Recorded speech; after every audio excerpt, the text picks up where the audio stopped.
And so, Hugh, we are so excited and for you to be with us, and we look forward to hear from you. Over to you, Hugh Ross. Hey, well, thank you for that incredible introduction. So, yeah, I'm going to be talking about fine tuning. In fact, let me share screen so that you can see my visuals. Oh, it says I've been disabled. Can I please be made a co-host again?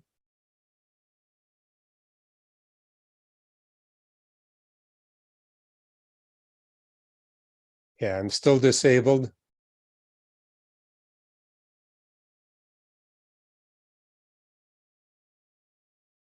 You are the co-host now. You can. Okay, thank you. There we go. Thank you very much.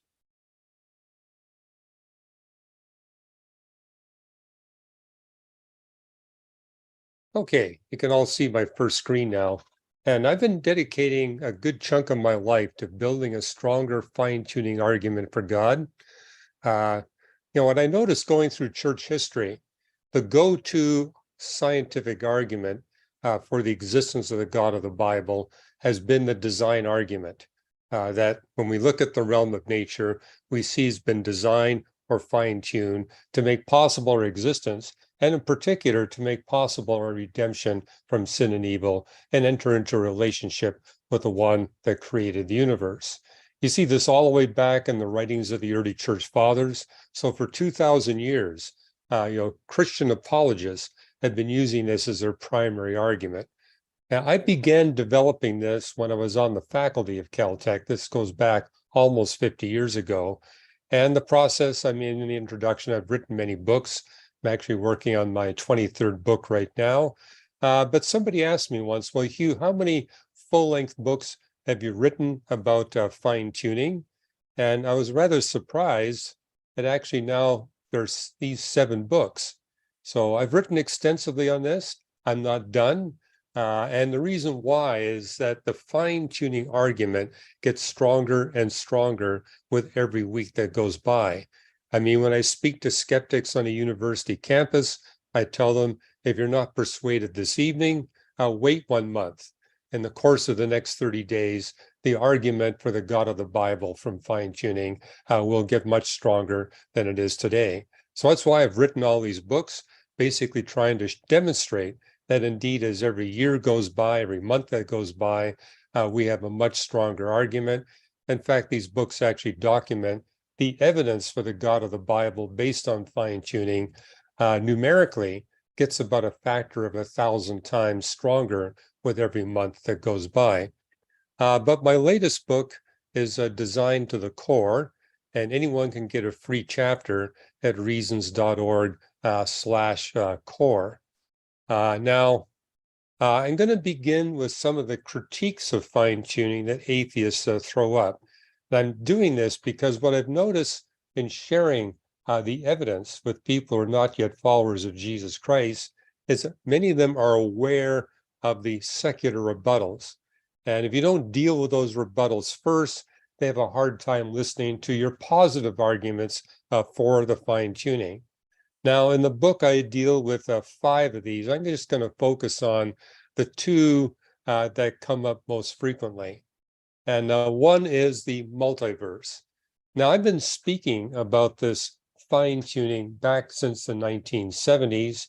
And in the 1980s, I was sharing with audiences that the evidence for God based on fine-tuning eventually will become so pervasive and so overwhelming that atheists will have nowhere else to go in terms of trying to rebut the argument, but to hypothesize that there's an infinite number of universes where they're all different from one another, and we happen to live in the universe that's right for us by pure chance. And I remember sharing with audiences back in the 1980s, remember this, whenever a non-theist has to appeal to infinity, they've got nothing. You can explain anything by appealing to infinity. Well, here we are in the 21st century, and that's exactly what's happened. The evidence for the God of the Bible based on fine-tuning has become so overwhelming and so pervasive that the atheists have nowhere else to go but to claim that there's an infinite number of universes, that they're all different from one another. And what I share with lay audiences is that infinity plus infinity equals infinity. Infinity times infinity equals infinity. Infinity to the infinity power equals infinity. And it was Leonard Susskind, a famous American theoretical physicist who is an agnostic, who's basically telling his atheist peers, we've got to stop using the multiverse. It explains everything. An argument that explains everything explains nothing. And he left it at that, but I noticed the Bangalore chapter is going through the creator and the cosmos. And what I do in that book is I give an illustration for what Leonard Susskind was claiming. And so if you've got an infinite number of universes that are all different from one another, you're going to have an infinite number of planets, just like planet Earth. And an infinite number of planet Earths, you're going to have an infinite variety of birch tree species.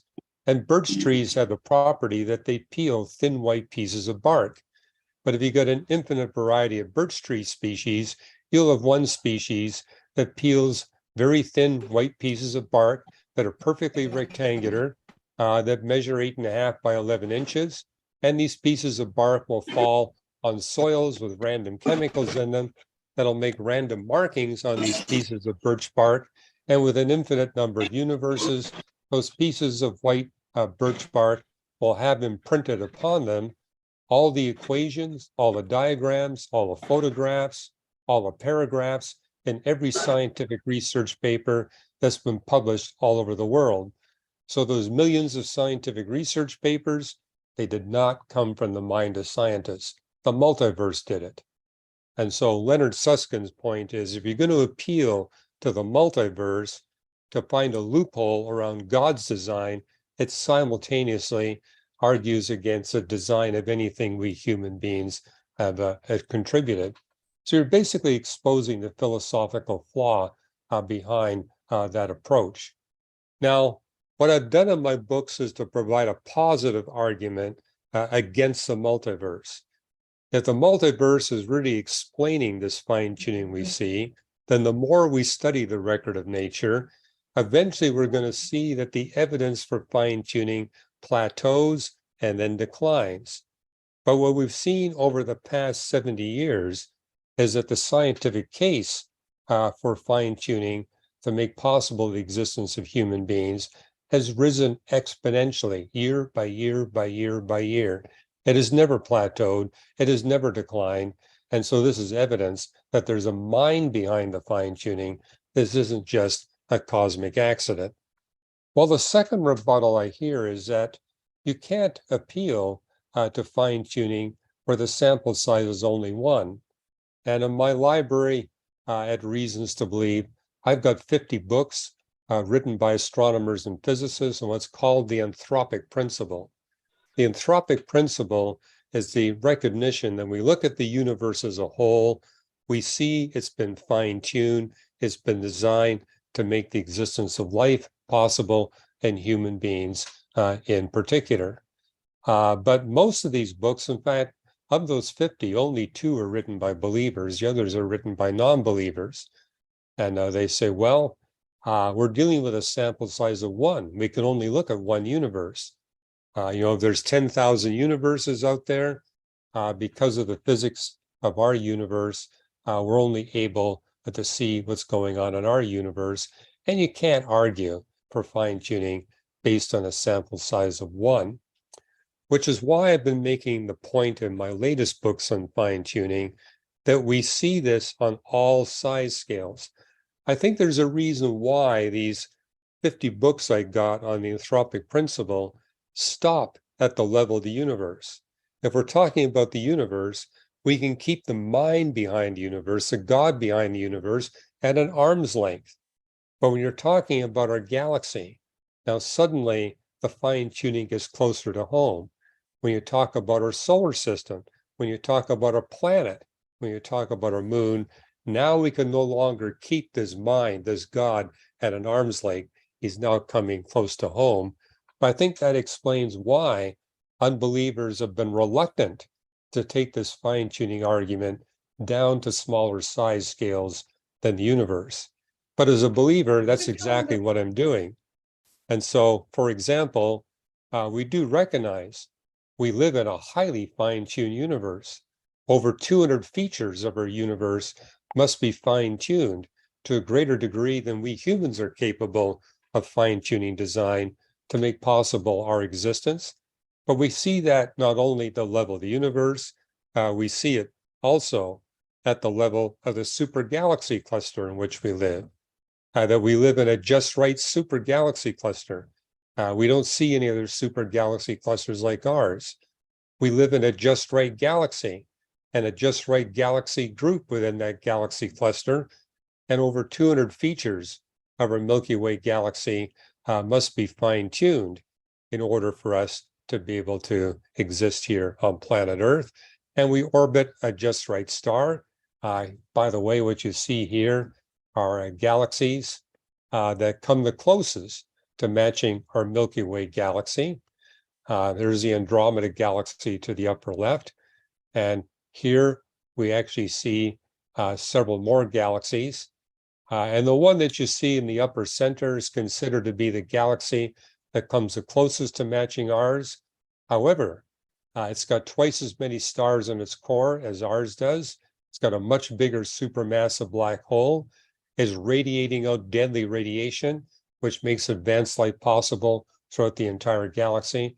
And notice its spiral arms are not symmetrical like the spiral arms in our Milky Way galaxy that you see at the lower right. So we live in a just right galaxy, and we're orbiting a just right star. And we've now found over 5,400 planets orbiting other planetary systems. And I remember back in the 1990s, when they had found the first planets orbiting other stars, astronomers were confidently predicting we're going to find planets just like the planets in our solar system. We're not only going to find many twins of planet Earth, we're going to find many twins of Venus, Saturn, Jupiter, Uranus, Neptune. Well, here we are in 2023, and of those 5,400 planets, none of them are like any of the planets in our solar system, which led astronomers to discover that literally every planet in our solar system plays a crucial role, and it has been designed to make life possible here on planet Earth. Mars has to be exactly the way it is, or advanced life wouldn't be possible on Earth. Even Mercury has to be fine-tuned to make advanced life possible on Earth. So the entire solar system has been designed. And we see that that is true even of the asteroid and comet belts. We have 5 asteroid and comet belts. And what we're now noticing is when we look at other planetary systems, they either have asteroid and comet belts that are thousands of times bigger than the ones in our solar system, which means a planet like our planet Earth would be bombarded frequently by giant asteroid and comets, or they have no comets and asteroids at all. And if there are no comets and asteroids at all, you've got no way to replace the tiny amount of water that our Earth, for example, loses to interplanetary space. Fortunately, we have just the right comet belts that ensure that the water we lose is exactly replaced by the tiny comets that come into our atmosphere on a daily basis.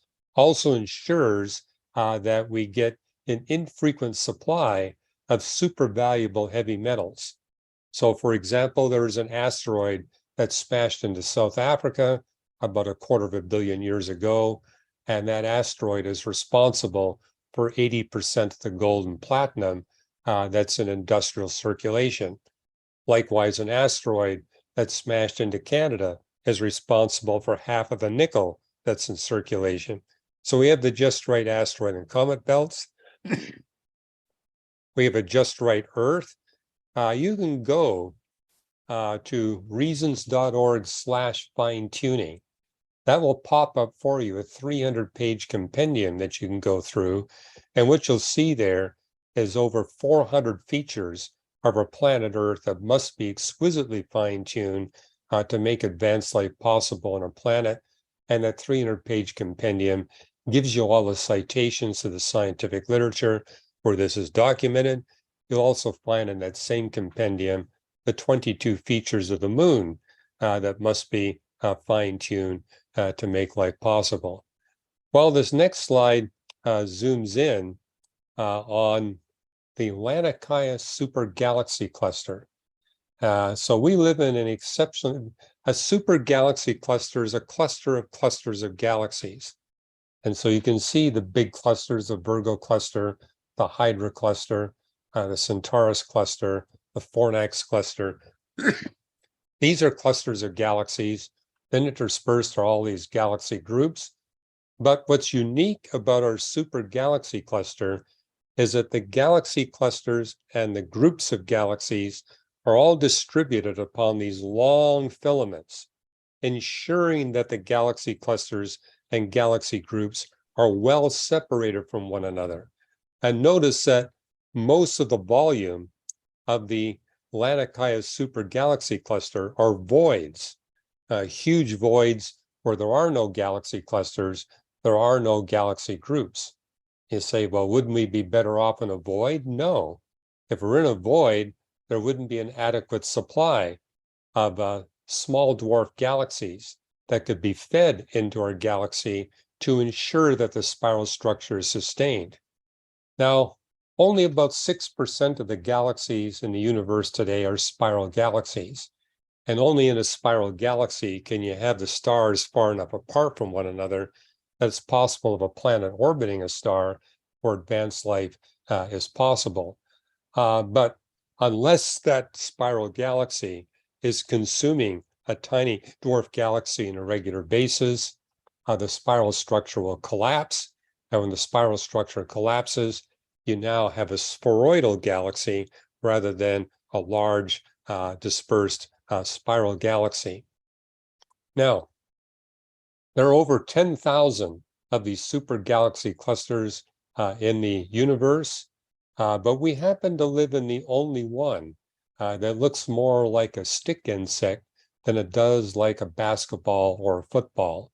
So the closest super galaxy clusters to ours is the Shapley Supercluster. This is what it looks like. And here you see every dot here, by the way, is either a galaxy group or a galaxy cluster. So it's much bigger than our Laniakea Super Galaxy Cluster. This is one of the biggest super galaxy clusters. But what you notice is the galaxy clusters and galaxy groups are jammed tightly together in kind of a football shape or a rugby ball shape. And we see this is also true of the Perseus Pisces super galaxy cluster. Here's the Leo supercluster. And we do see one where the galaxy clusters and galaxy groups are distributed along long filaments. But notice they're jammed tightly together. And so, yes, we do see this long curved filament. But again, notice how jammed tightly. And when they're that tightly jammed together, the bigger galaxies are going to generate supermassive black holes that come in at billions of times the mass of our star, the sun. And those supermassive black holes radiate deadly radiation that not only sterilizes that galaxy, it sterilizes all the galaxies in the vicinity. Here again is our Laniakea Super Galaxy Cluster. That little red dot shows the local group in which our Milky Way galaxy is situated. What you notice is we happen to be far away from any galaxy cluster. I mean, you've got the Fornax cluster to the lower left, you've got the Virgo cluster way to the right, the Hydra cluster to the bottom right. But notice the huge distances.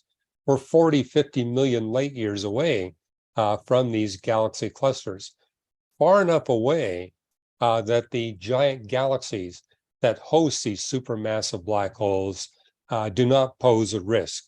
So notice when you look at the local group, all you got in its vicinity are other groups of galaxies. We also happen to be in the smallest of the grouping of galaxies. All the other groups that are in our vicinity are bigger than ours. And hey, as we zoom in, what you notice, this is actually showing our local group. And our local group is different from any other grouping of galaxies. The Milky Way galaxies to the bottom right The Andromeda Galaxy is to the upper left. What's unique about our local group of galaxies, it has only 2 large galaxies. It has no giant galaxies. So there are no huge supermassive black holes that pose a risk. There are 2 large spiral galaxies. Everything else is a dwarf galaxy. Now, this image here shows you only the big dwarf galaxies and the Milky Way and the Andromeda Galaxy. In between Andromeda and the Milky Way galaxy are about 200 tiny dwarf galaxies. But it's those tiny dwarf galaxies that sustain the spiral structure of both the Andromeda galaxy and our own Milky Way galaxy. So, for example, the Andromeda galaxy stopped consuming these tiny dwarf galaxies, it would collapse, become a spheroidal galaxy. Its supermassive black hole would grow by at least a factor of 10, and now would pour out radiation that would make advanced life impossible anywhere within our Milky Way galaxy. And so we're in a grouping where there's enough dwarf galaxies to sustain the spiral structure. The other thing that's really unusual, look how far apart the Milky Way galaxy and the Andromeda galaxy are from one another. They're separated by 2.5 million light years. That's virtually the entire diameter of the local group. And yes, the Andromeda galaxy has a supermassive black hole at 140 million times the mass of the sun. And fortunately, it's in a quiet phase right now. But if it were in a more active phase, or if Andromeda were closer to the Milky Way galaxy, that would eliminate the possibility of advanced life in our Milky Way galaxy. Now, astronomers have scoured the universe trying to find another grouping of galaxies like ours that would be a candidate for advanced life. They have not found one. The tens of millions of groupings of galaxies, actually billions of groupings, we live in the only one. Okay, zooming in a little closer to our Milky Way galaxy, we notice towards the bottom of the image there, you see the large Magellanic Cloud and the small Magellanic Cloud. And hey, if you're in the southern part of India, you can see those at certain times of the year. Much easier in Australia or South Africa. But what's interesting about these 2 galaxies, by the way, the large Magellanic Cloud ranks as the 3rd most massive galaxy in the local group. It's a small galaxy in size, but it has a huge mass. And because of its mass, and because of the mass of the small Magellanic Cloud, but especially because of their positions, they act as funnels to ensure that the Milky Way galaxy gets a steady diet of tiny dwarf galaxies. And so I refer to the large and small Magellanic Clouds as the dietitians for the Milky Way galaxy. They ensure that the Milky Way galaxy gets the just right diet that it needs to sustain the spiral structure while maintaining a highly symmetrical spiral structure, 2 conditions necessary for advanced life. So because of their masses and their positions, they're funneling in this stream. This next slide actually shows you how this works, how the small and large Magellanic Cloud draw in tiny dwarf galaxies that are more distant and pull them in to an orbital path that funnels them in to the center of our Milky Way galaxy. So there you see the leading arm. And what's interesting about the small, large Magellanic Cloud, they pull in these tiny dwarf galaxies, but as they send them towards the core of our Milky Way galaxy, they get broken up into smaller pieces. Small enough pieces that the Milky Way galaxy is absorbing them in such a way that it sustains the spiral structure, but in no way distorts the spiral structure. So again, this explains why we have such highly symmetrical arms that are spaced in just the right rate. And, I'm a radio astronomer, and the one big advantage of radio astronomy, as we look at the light coming in from galaxies and quasars, we get not only the amplitude information, we get the phase information.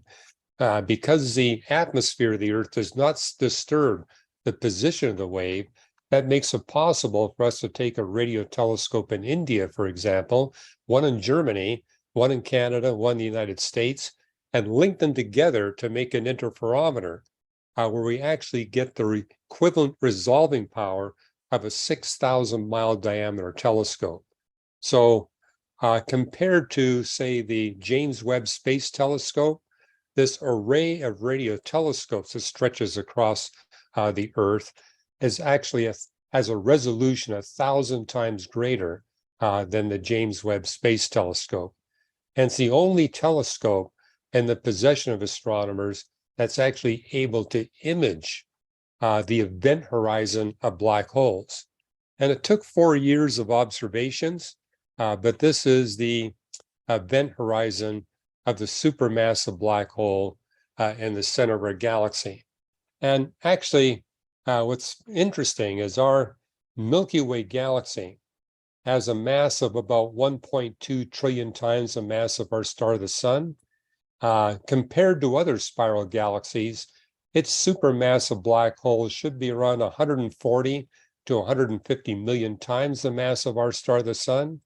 Instead, it's only 4 million. And because it's only 4 million, it's not drawing very much matter into it. I mean, that kind of bright light you see around that black center, that's matter being sucked in to her supermassive black hole. And just before it gets to the event horizon, where the gravity of the black hole is so strong that nothing can escape from it, including light itself, that explains that black interior. But as it approaches the event horizon, that matter is being converted into pure energy with about 15 to 20% efficiency, compared to the sun, which converts matter and energy with only 0.07% efficiency.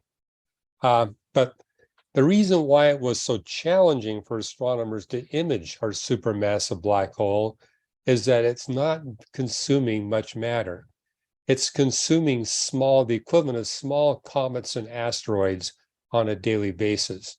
But because it's consuming so little matter, there's really no problem with radiation coming out from it. 26,000 light years away, but because it's consuming so little matter, it poses no risk to advanced life on planet Earth. However, that was not true 2 million years ago. 2 million years ago, there was a major event where the supermassive black hole was pulling in something about the mass of our moon. And this is not enough to cause an extinction event on planet Earth, but it would affect the health of large mammals. And what you see there are two large X-ray bubbles. These are X-ray bubbles that are expanding from the event that occurred 2 million years ago. I mean, that's how we know the date. We can measure the rate at which these bubbles are growing and trace it back to when the event occurred, namely 2 million years ago.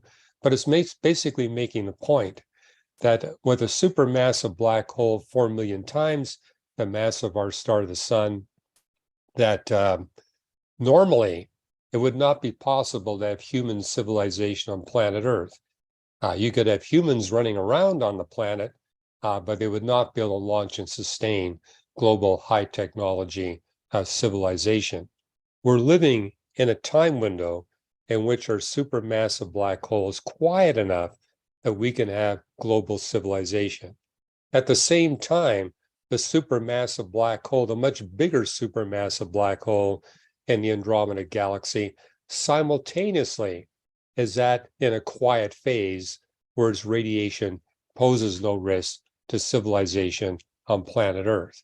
And people often ask me, well, why would God create black holes if they're so dangerous? Well, the truth is we need black holes to have advanced life. We need black holes to have any kind of life.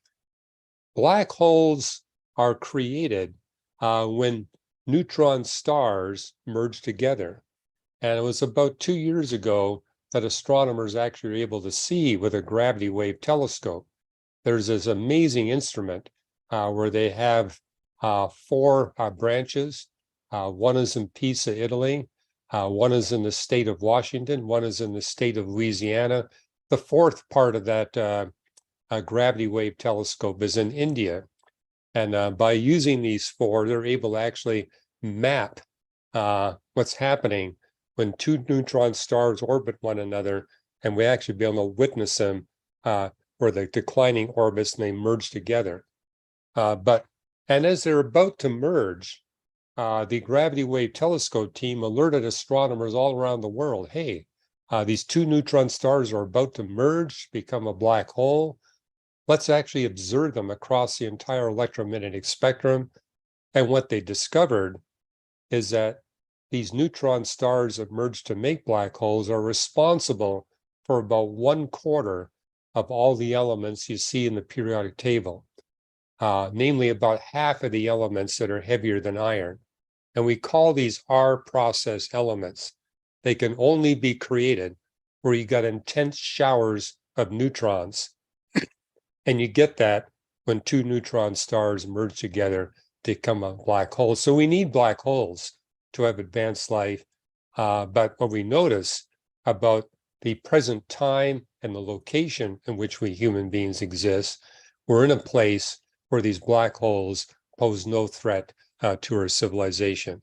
And hey, if you want to read about this, I've actually written a peer-reviewed journal article, and it's titled Black Holes as Evidence of God's Care.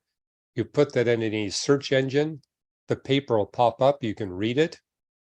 And this is a paper I could have never gotten published in the United States, because all the science journals in the United States will reject any scientific paper where God is mentioned.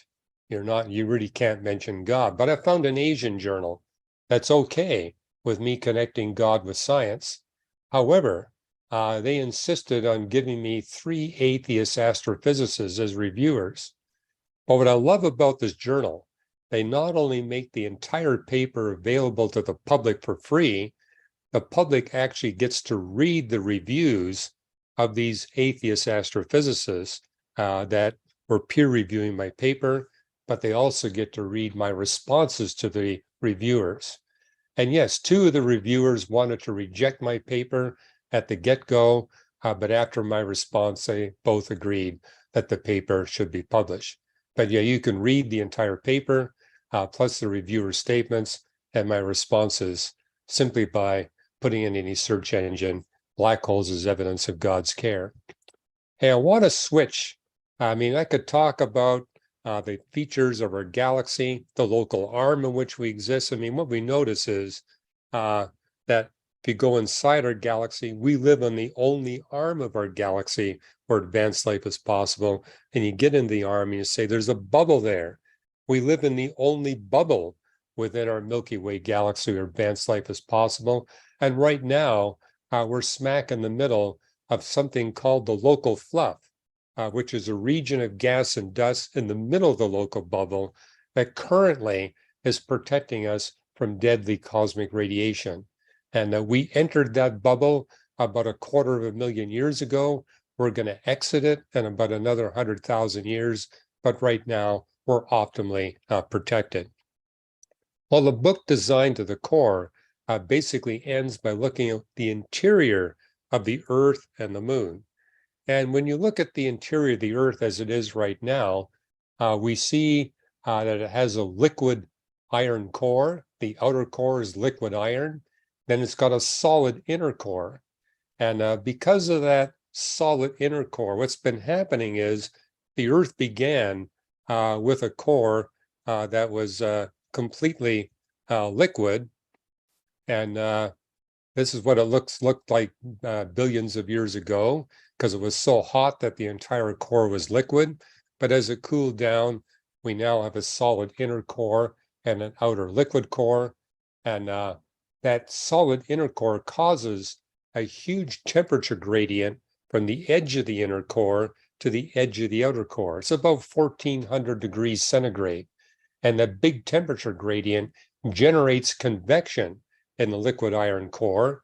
We also get convection from the fact that light elements are being squeezed out of the inner core, pumped into the outer core. That's a second source of convection. And in order to get a magnetic field, you need ferrous metals. to be circulated. And so we have this liquid iron core, and it's being circulated by these convection currents. So it explains the strong magnetic field we have around the Earth, which creates a magnetosphere around the Earth that protects advanced life on the surface of the Earth from both deadly solar radiation and deadly cosmic radiation. But if you go back 4 billion years, there was no solid core. And you say, well, how did we circulate the liquid iron? We wouldn't have the, excuse me.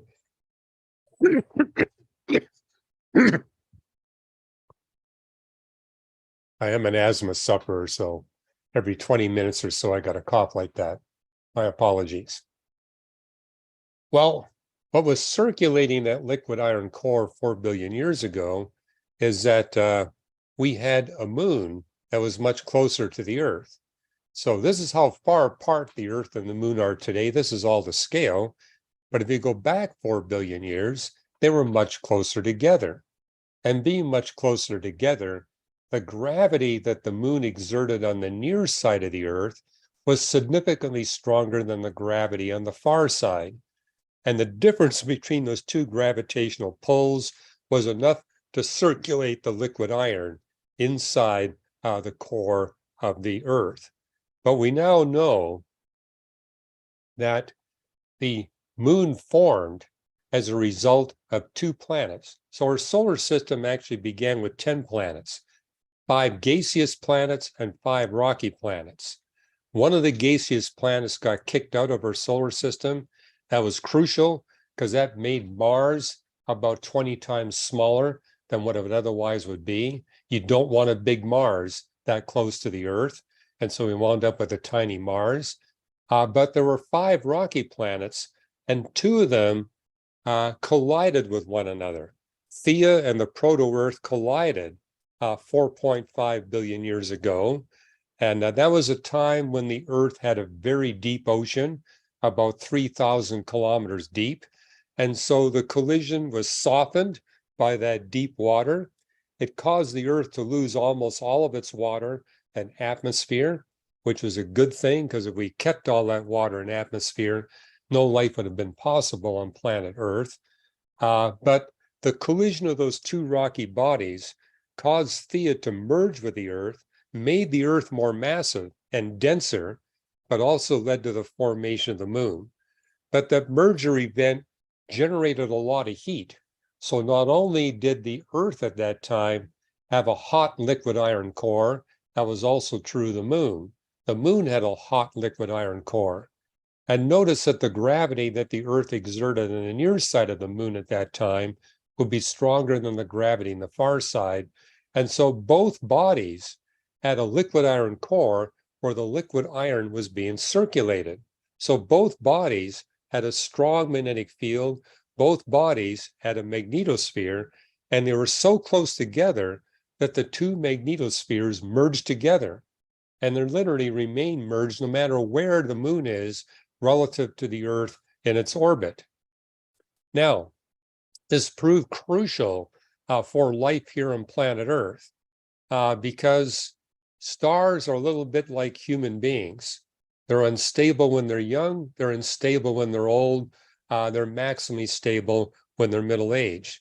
So in this next slide here, you get to see the flaring activity level, the X-ray radiation level, the gamma ray radiation level with respect to time. Now, that vertical scale is logarithmic.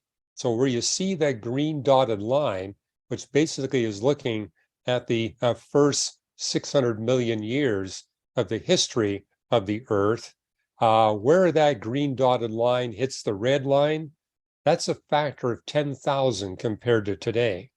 So notice that blue dotted line is showing you where we are right now, which means we're in another miraculous time window, a window where the sun's flaring activity is the lowest it's ever been, the lowest it will ever be. It's finally low enough to pose no threat to human beings and human civilization. But if you go back 4 billion years, that flaring activity level was 10,000 times greater. you go back to when the Earth was first formed, it's 100,000 times greater. And that's also a time when the sun was pouring out intense particle radiation. And that particle radiation would have been so intense that it would have sputtered away 100% of Earth's water and 100% of our atmosphere. The reason that didn't happen is that the magnetosphere, the Earth and the moon coupled, and thanks to that coupled magnetosphere, we had a strong enough magnetic shield to prevent the early sun from sputtering away all of our atmosphere and all of our water. And so the flaring activity is a minimum when the sun is 4.57 billion years old. And it's also a time when the sun has extreme luminosity stability, but it lasts less than 100,000 years. And we're in the middle of that window where the sun has extreme luminosity stability. Now, for 70 years, my peers in astronomy have been scouring our galaxy and nearby galaxies, trying to find a solar twin, a star sufficiently like the sun that it could be a candidate to have a planet orbiting it on which advanced life is possible. They have found many stars that are twins of one another, but they've yet to find a star that's a twin of the sun. And this next slide shows you a comparison. The sun is at the top, and it shows the luminosity variation of the sun. The bottom slide shows you the star that places second to the sun. So that's the second best star that we astronomers have been able to find. And you notice there is the luminosity instability of the star that places second to the sun is 5 times greater than the sun. So if we were orbiting the second best star in our Milky Way galaxy, the luminosity stability would be so extreme, advanced life would not be possible here on planet Earth. We're literally orbiting the only star we could possibly exist.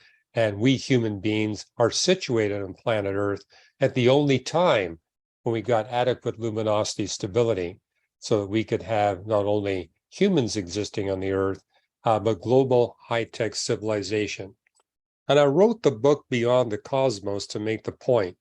Not only do we see the entire universe and all of its components, literally every event in the universe, and every component of the universe must be exquisitely fine-tuned to make possible humans on planet Earth with global high technology civilization. And it's thanks to the global high technology civilization that we followers of Jesus Christ can take the good news of salvation to what Jesus did, the creator of the universe did for us 2,000 years ago in sacrificing his life so that we could receive moral perfection.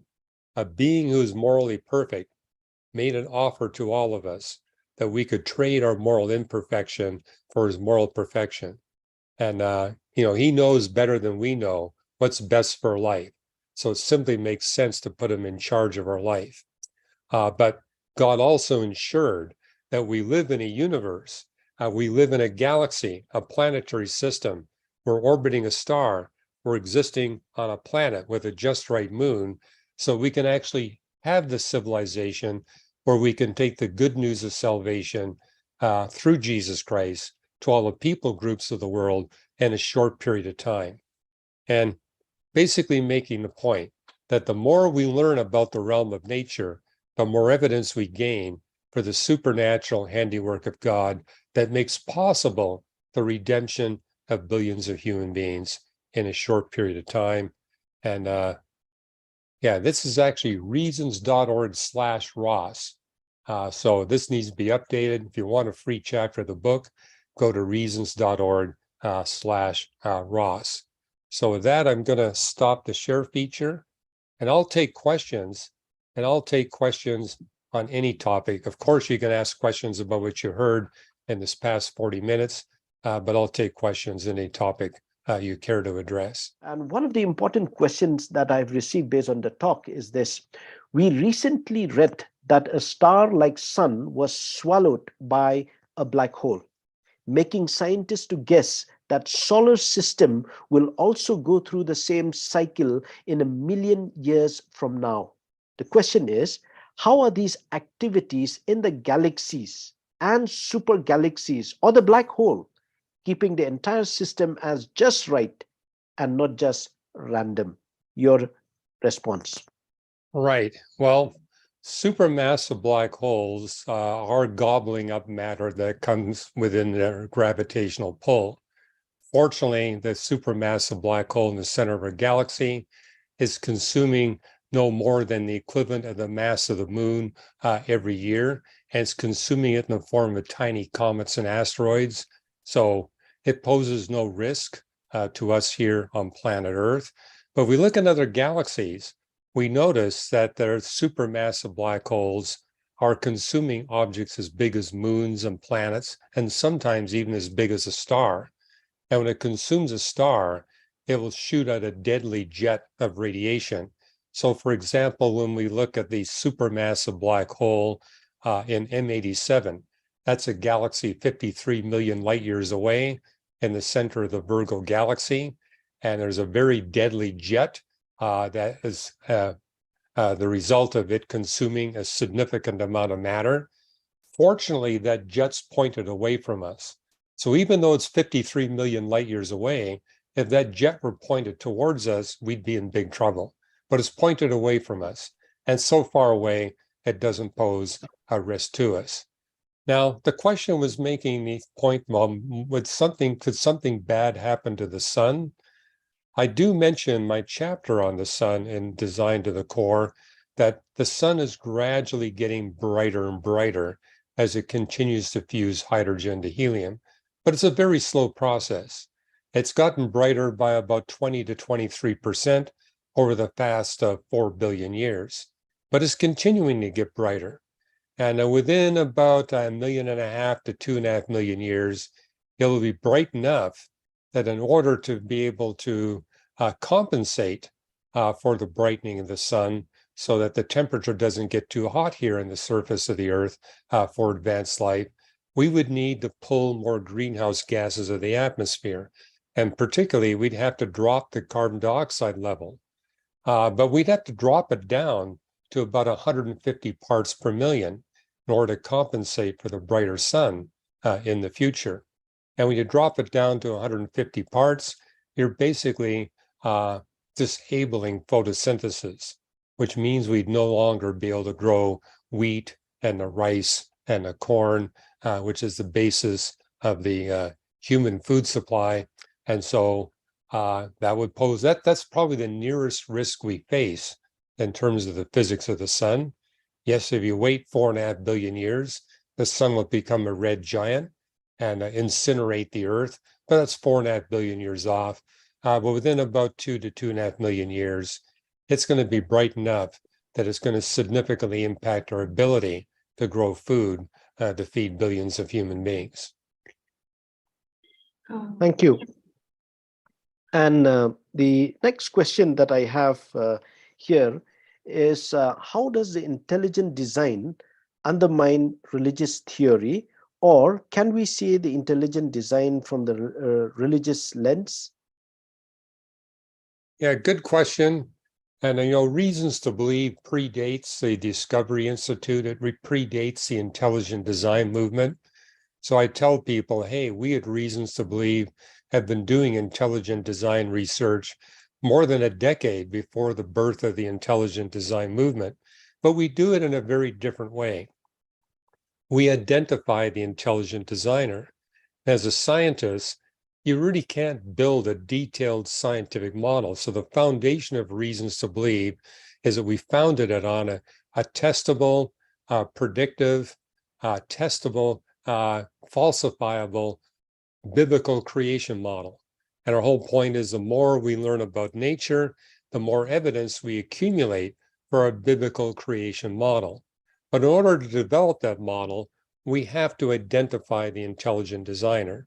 And so we say the intelligent designer is Jesus Christ in the Bible. He's the creator of the universe and allows us to build a detailed enough model that we can challenge people who are not theists and say, look, Our model has greater explanatory power, is more successful in making scientific predictions than your non-theistic models. What I see in the intelligent design movement is that they feel compelled to keep their intelligent design argument in a secular context, so they don't identify the intelligent designer, which is why a lot of scientists have said they don't have a model. If you don't identify the intelligent designer, how can you build a model? They also do not take a stand on the age of the Earth. And if you don't take a stand on the age of the Earth, that again cripples your ability to develop a testable model.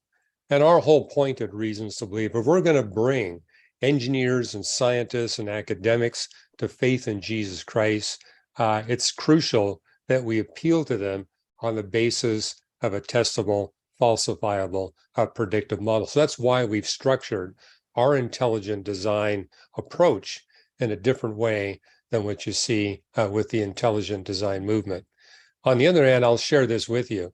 I'm friends with a lot of people in the intelligent design movement, and maybe not publicly, but privately, they take a position very similar to what we take at Reasons to Believe. And you can see that actually brought out. I participated in a 4 Views book.